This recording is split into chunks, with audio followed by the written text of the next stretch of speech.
On the 13th of June 1944, 10 missiles were launched at London. 4 of them reached their target.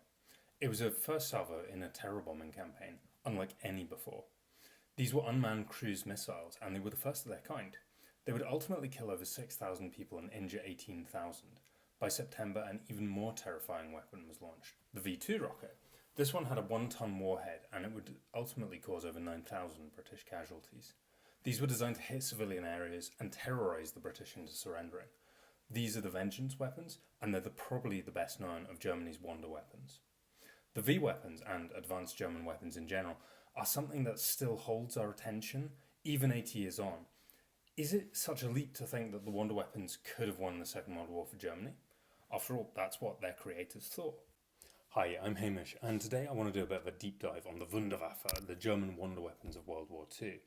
These were the weapons that were supposed to turn the tide of the war. They were going to bring about ultimate victory, but what actually were they? How do you define them?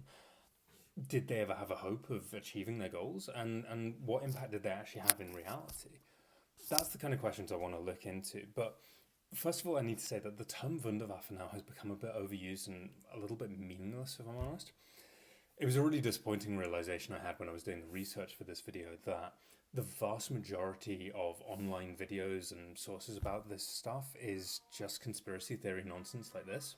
Make secret labs in mountains, under the ice, anything, and then they would make these UFOs. Show dramatic reenactment. Technicians shielding their eyes as light blasts.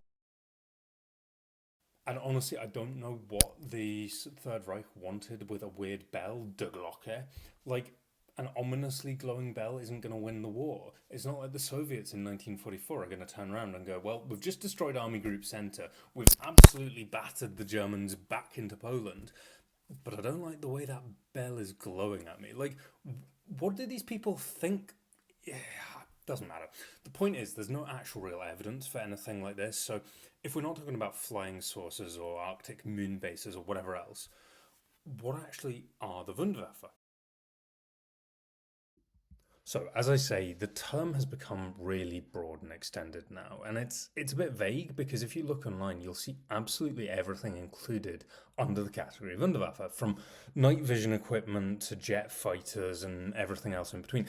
And that's once we've taken out all the flying saucers, of course. And the problem with expanding the definition like that is that you end up with things like the Kugelpanzer being cited as a Wunderwaffe. I've talked about the Kugelpanzer before. It's this weird little kind of ball tank for one guy, probably a recon tank. We don't know very much about it. It was shipped to the Japanese, captured by the Soviets. But it was never designed as a war-winning weapon. It was a recon tank, if it was anything.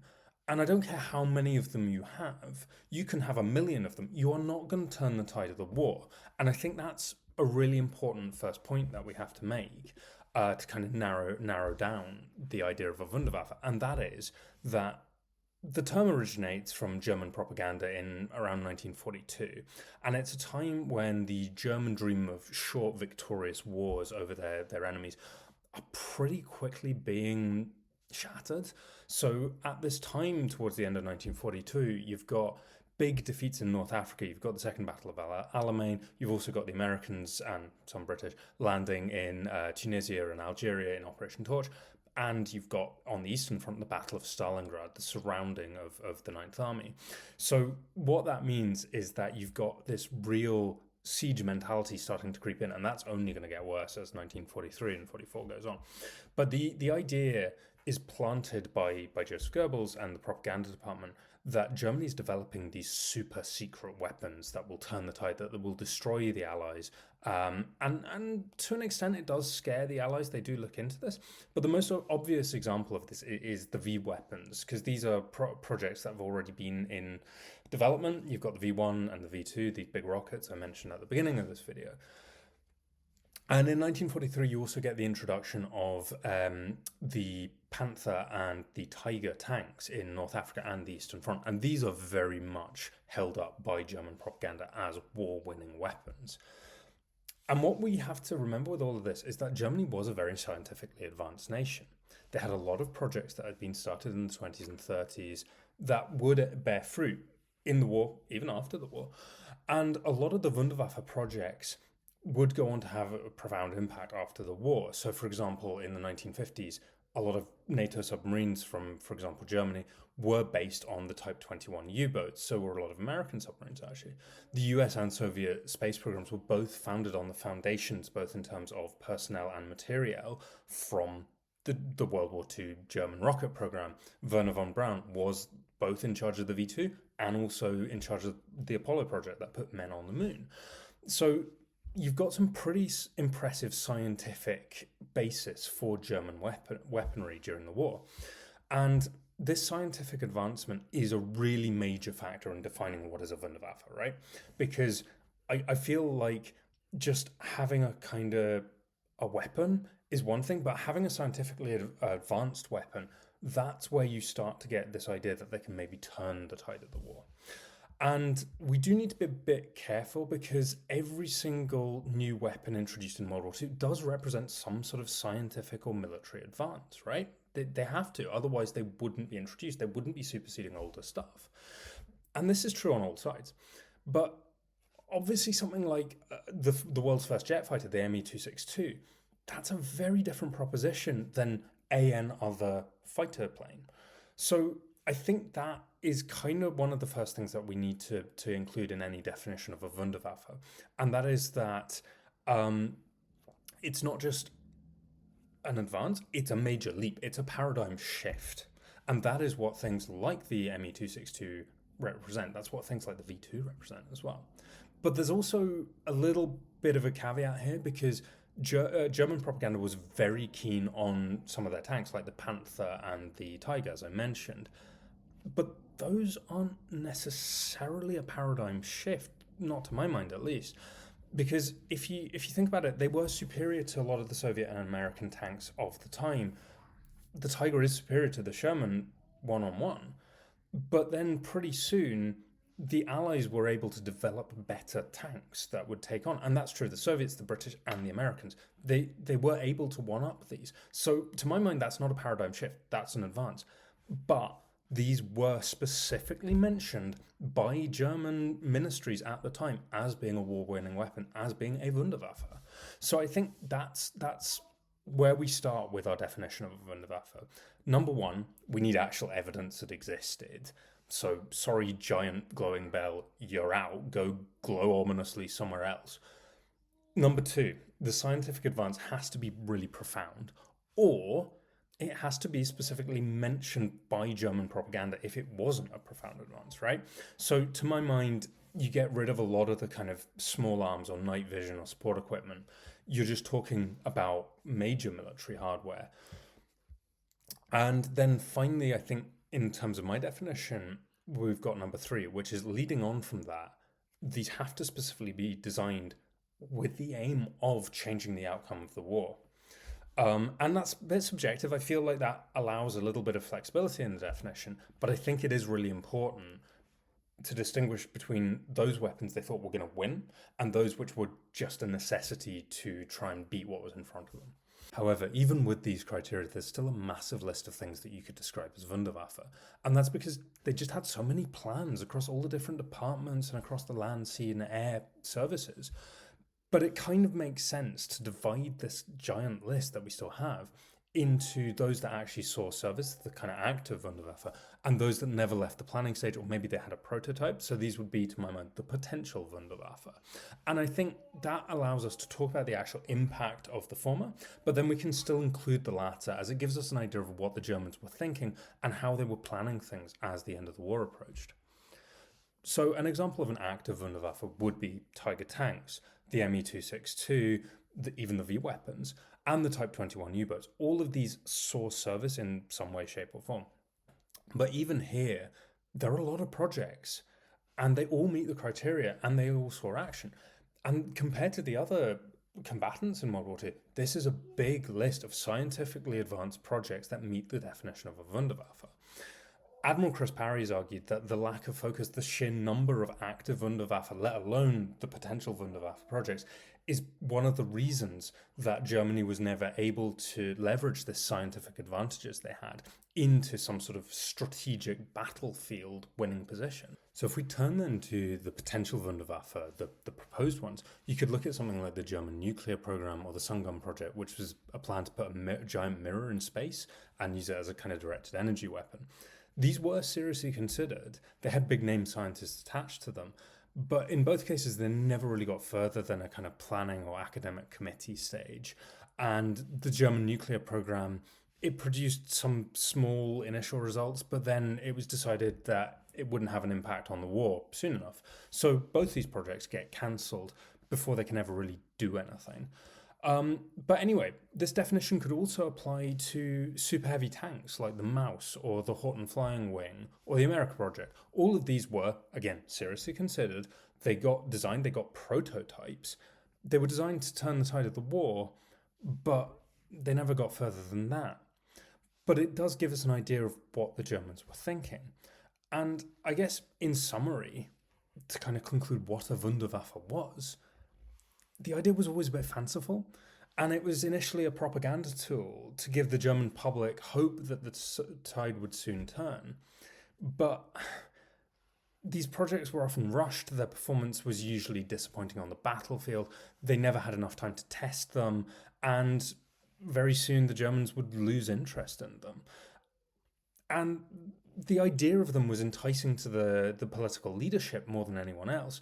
And I think that also explains why they produced so many of them, because they were all trying to please the leadership. But maybe it also tells us a little bit of why they still stick with us, because the same reasons they were enticing to leadership is the same reasons they're enticing to us.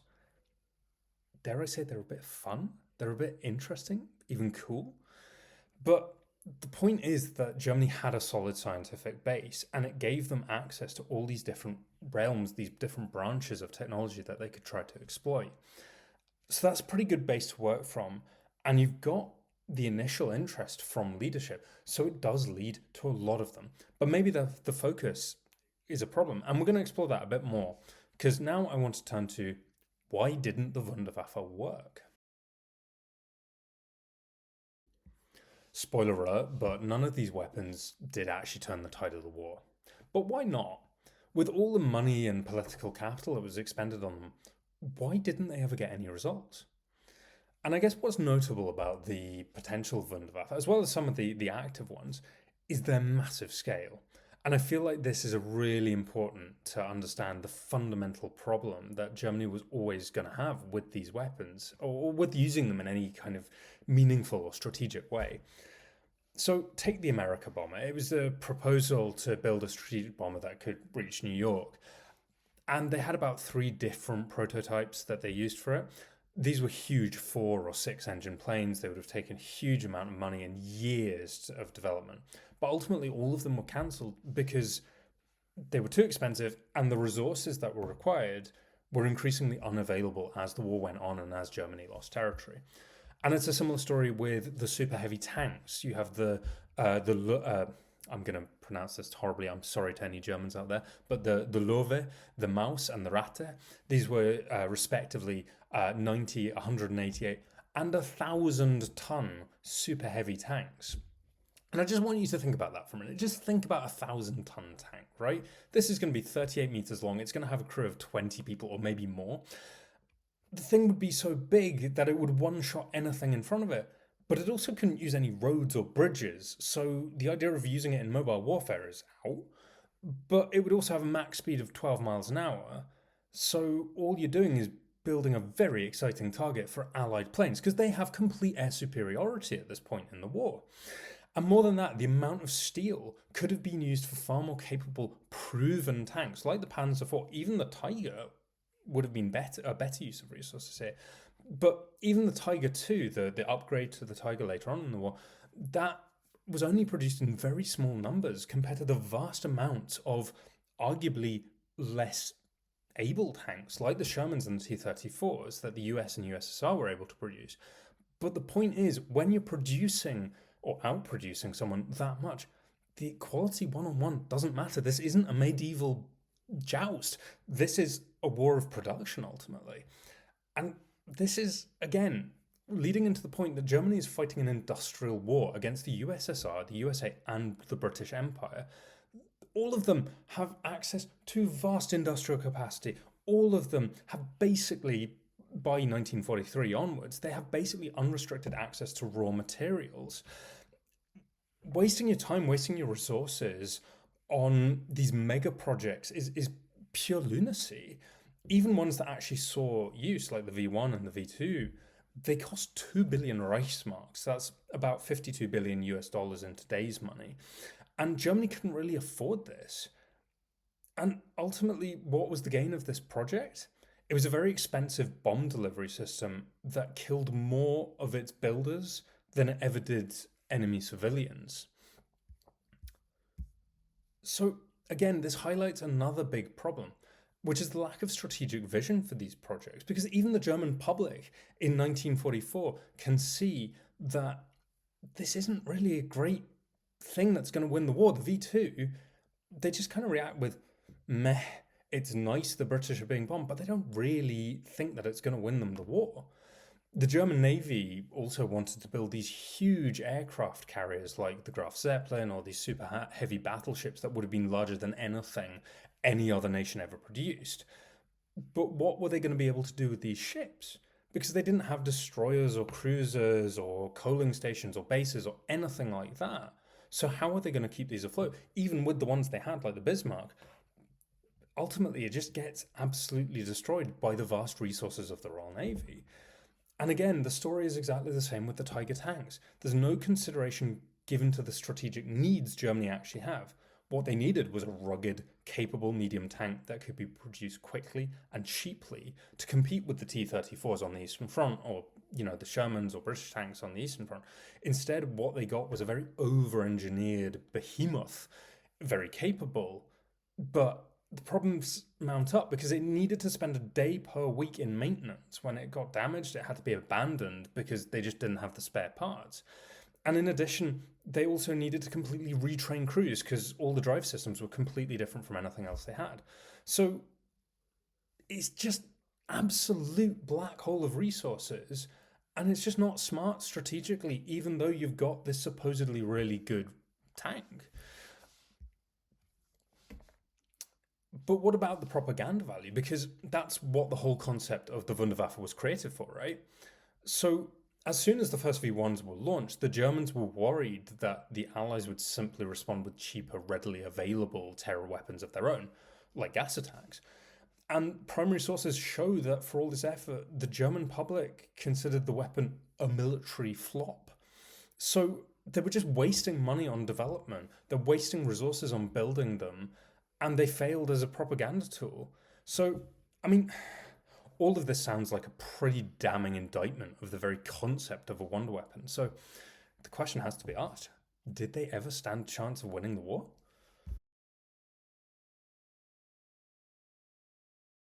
A lot of credible historians would make a very similar case to the one I've just made, that these were vanity projects, they were simply wastes of precious resources that Germany could ill afford at this point, and that ultimately they were never going to have any effect. They were never going to be able to win the war. But I kind of disagree with this, because I think we have pretty strong evidence that the Wunderwaffe could have won World War II, because they did. It just wasn't the German ones. Remember how I said the V1 and the V2 program cost $57 billion in today's money? And it didn't really provide anything valuable. It killed thousands of British civilians, but it didn't do anything strategic. Well, the Americans invested the same amount of money in another bomb delivery system, but this one was the B-29 Superfortress. This was a pressurized bomber that could fly so high that no enemy plane could even get close to it. And of course you have the Manhattan Project, which was even cheaper. And this developed a bomb that was so powerful that when it was targeted at Japanese cities, it caused so much terror to the Japanese military leadership that they pursued surrender. This meant that the Allies wouldn't have to pursue their own costly ground invasion. It meant that you wouldn't have the war extending on into 1947. There's no one-ton warheads here. This was the terrifying result of a really focused, resourced, and intelligent weapons development program. And it did change the outcome of the war. To me, these are weapon programs we know existed. They represented profound technological shifts, and they were explicitly designed to win or change the course of the war. And all of these 3 points are the ones I gave for a Wunderwaffe. But the big difference here is that America focused on strategically useful projects that they believed would achieve results if they followed it through. And besides, they had the money and industrial capacity to win a conventional war while also developing these projects, something Germany was just never going to be capable of. Before I wrap this up, I feel that I need to address something here, which is the vast amounts of human suffering that these Wonder Weapon projects involved. Far too often videos like this get wrapped up in other aspects, they skip over it. I don't want to do that. I don't want to left this unsaid or merely implied. And I totally get it if that's not for you or you're watching with young kids or whatever, just skip to the next chapter. But a lot of the active Wonder Weapons I've discussed, the ME262s, the V weapons, the Type 21 submarines, all of that, they were built with slave labor. Not just slave laborers. These people were treated in some of the most brutal and appalling conditions I or anyone can imagine. And this disgusting treatment is part of the story of the Holocaust. It's a direct result of the ideology. Because I want this to be abundantly clear, this was a choice to use slave labor, to use those people in this way. The heads of German industry, the armaments minister Albert Speer, they chose this. They chose to brutalize people. And it wasn't for efficiency. Because think of it like this. For the V2 program, Germany was taking slave laborers, literally training them up as very highly advanced rocket engineers, highly skilled people, and then starving them to death to have to replace them and train up new people. None of this was sensible or logical or humane. It was disgusting, and it needs to be explicitly stated, because even just thinking about it makes me kind of angry. More than kind of angry, it makes me disgusted. And Robert Harris even noted that the V2 killed more laborers than it killed British civilians.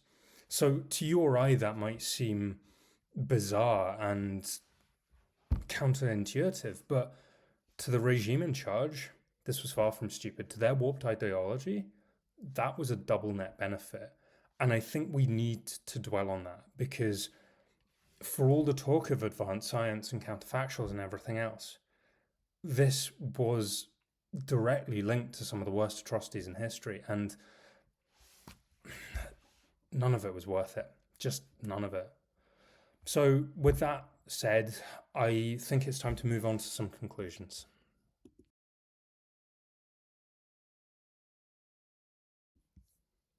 I feel like when it's narrowed down, the term Wunderwaffe or Wonder Weapons is actually quite a helpful category, because these were based on real scientific breakthroughs. It was advanced projects. But more than telling us about the weapons itself, I feel like we find out a lot about the people who backed and funded them, and perhaps a little bit about the regime. Because if you think about the Allies, the checks and balances and democracies, that meant that the projects were focused towards a wider vision, a wider goal, a strategic need, if you will. But in Germany, the ministries and the armed services, they were all competing against each other, and ultimately it was for the attention of one man. If you could wow him with a fancy rocket or a new project, you're getting bucket loads of money, even if that doesn't go into a wider strategic goal. So yeah, I totally believe that Wunderwaffe special projects could win World War II, because they did. But they were never going to be able to for Germany, because the ones they were focused on, the priorities they were choosing, were giant monuments to their own egos. There was no lined up thinking, there was no vision beyond pleasing the Führer. So by not actually focusing on the strategic goals they were trying to accomplish, they chose their priorities really poorly. Some people have argued that the weapons came too late. If they'd come earlier, they would have beaten. Other people have said that they came too early because the technology wasn't ready. The big problem was and was always going to be resources. Germany had enough problems sustaining its own war effort to produce conventional weapons without sucking resources away into these mad, fanciful flights of fancy, these wonder weapons. And I'm not even going to start on glowing bell technology, because that would have just taken more resources away. To quote Adam Tooze, who's written a really good book on the German war economy, the source of the problem lay in the hopeless situation which Germany found itself. The desperate need for a technical fix resulted in both exaggerated hopes being placed in individual weapon systems and in accelerated high-risk development programs. And I think that's kind of the key of it. They were looking for a Hail Mary pass. They were looking for something that was going to get them out of the strategic issues they were in. The more I've looked into this, the more I realise just what impressive industrial and strategic effort the Western Allies had. They were churning out tanks, ships, aircraft at an unprecedented rate. And all of this they were managing to do while pursuing their own super advanced wonder weapon projects. The Manhattan Project, Bletchley Park. You could even include radar in there, possibly. But the long-term impact of the Wunderwaffe is undeniable, because ultimately what it did was give to the Americans and the Soviets new avenues of scientific research to look into during the Cold War. Some of these things, like the jet engine, were already being simultaneously invented, but others, like rockets or long-range submarines, they only really became viable because of the nuclear bomb. Certainly without German technology, the Cold War would have looked very different. And I think ultimately that was the impact that those weapons had. Thank you so much for watching this video, and well done for getting to the end. This is the first time I've done a long form video, so I know it's a bit different from what I normally do. If you have any questions or anything you didn't know, pop it in the comments and I am more than happy to reply. Yeah, if you could give me a like or a subscribe, I would be immensely grateful, and I want to give a big thanks to all the people who've already subscribed to me. So yeah, I hope to do this again in the not too distant future. So bye for now, and hope to see you again soon.